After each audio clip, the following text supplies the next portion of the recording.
What's up, y'all? It's G Wiz. I just figured I'd make a video for you guys real quick. Just a short video, just to hopefully help some of my subscribers with whatever they're going through financially right now in life.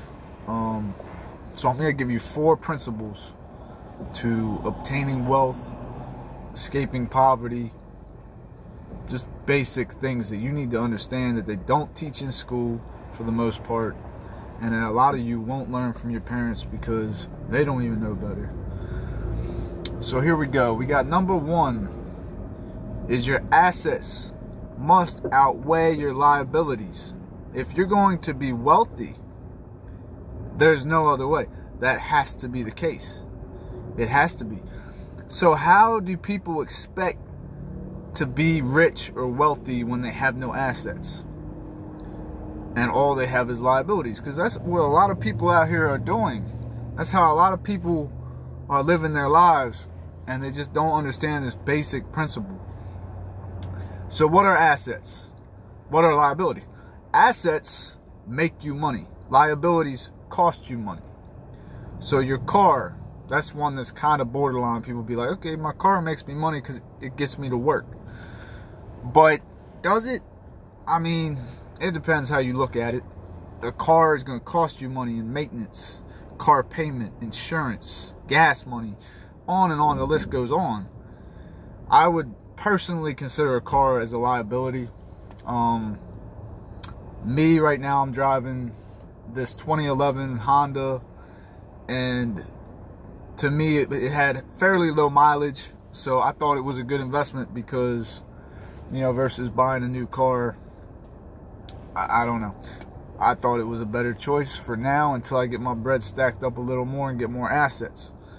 You know, I'm not going to waste all my money and all my income on liabilities because I realized the importance of obtaining assets. Now, what are assets? Okay, liabilities. Again, anything consumer buying that you're doing, clothes, chains, watches, any of that bullshit that does not hold value, which, I mean, sometimes jewelry can hold value, but not very often. It's not a good investment. It's not going to build wealth. It's going to keep you in the matrix.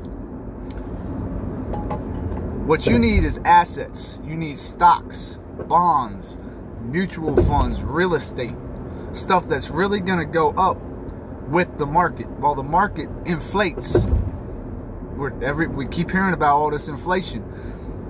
You want that to work to your advantage, because when the market inflates, assets, the value of your assets will also go up with it, and it's combating that inflation. If you just put your money in a bank, a savings account, inflation is going to beat the hell out of it. In 10 years, 20 years, you're going to be like, the hell? But you need to have investments that are making money. You should really read the book, Rich Dad, Poor Dad. That's the book that a lot of this knowledge is coming from. This is how I learned it. Because it talks about all the stuff I'm talking about right now in this first principle that I'm talking about. So, yeah. Principle number 2. You need to look at money differently. You need to look at money like Fabulous. For you rap fans, Fabulous had a verse on the Royce da 5'9" track where he said, you ain't got 100 till you got 200. Learn life. That is the motherfucking truth. Because if you spend, say you got $100 to your name and you go spend it on a pair of shoes, okay? Dumb. I'm sorry. I mean, you need shoes. Everybody don't want to be walking around barefoot. But $100, if you got a $100 pair of shoes, you best have $200 in your pocket. And this is just an example. But the principle is, why are you losing your power of your purchasing power of buying a $100 item? That's what you're sacrificing to obtain that item.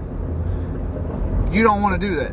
You want to keep your purchasing power. Your ability to buy something is more important than actually obtaining that item. So don't give away your ability to purchase just for the sake of holding that item in your hands, if that makes sense to y'all. And this goes hand in hand with my principle number 3. Principle number 3